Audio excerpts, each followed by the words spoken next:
জন্ম হয়নি তাদের নামেও জব কার্ড। 100 দিনের কাজে তোলাবাজ তৃণমূলকে নিশানা প্রধানমন্ত্রীর। শুক্রবার থেকেই রাজ্যে কার্যত লোকসভা নির্বাচনের দামামা বেজে গিয়েছে। গতকাল আরামবাগের পর আজ কৃষ্ণনগরে সভা করেন প্রধানমন্ত্রী নরেন্দ্র মোদী। দুর্নীতি ইস্যু নিয়ে রাজ্যের শাসক দলকে বেনজির আক্রমণ করতে দেখা যায় তাকে।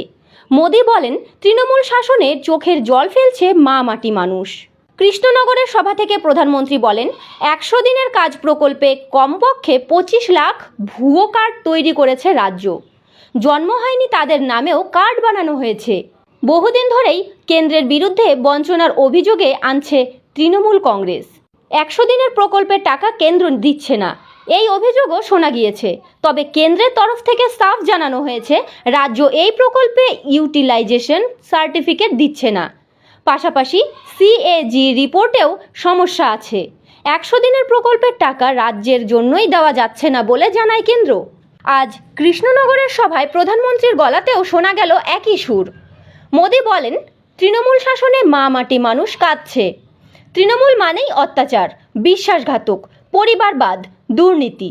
তৃণমূল সরকার সকল স্কিমকে স্ক্যামে পরিণত করেছে বলে অভিযোগ করেন তিনি। পাশাপাশি এও বলেন, কেন্দ্রের প্রকল্পগুলিতে নিজেদের নামের স্টিকার লাগাতে চাইছে তৃণমূল কংগ্রেস। 100 দিনের কাজের প্রকল্পেও ব্যাপক দুর্নীতির অভিযোগ আনেন প্রধানমন্ত্রী।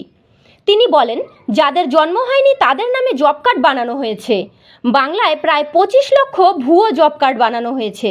তৃণমূলের তোলাবাজরা গরিব মানুষের টাকা লুট করেছে বলে সুর চড়ান মোদী। রেশন বন্টন নিয়েও রাজ্যে ব্যাপক দুর্নীতি চলছে। এই দুর্নীতির জবাবস্বরূপ আসন্ন লোকসভা নির্বাচনে রাজ্যের 42টি আসনেই বিজেপিকে জেতানোর ডাক দিয়েছেন তিনি। প্রধানমন্ত্রীর এই দাবির প্রেক্ষিতে তৃণমূল কংগ্রেসের মুখপাত্র শান্তনু সেন বলেন, মোদীর মুখে পরিবারদের কথা শুনলে ঘোরাতেও হাসে।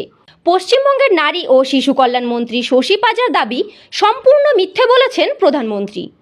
অন্যদিকে মোদীর অভিযোগে কংগ্রেসের প্রতিক্রিয়া, দুর্নীতিতে বিজেপি আর তৃণমূল দুই ফুল একই মেরুতে আছে। দুই দল যাতে ক্ষমতায় থাকে সেটাই তাদের আসল উদ্দেশ্য।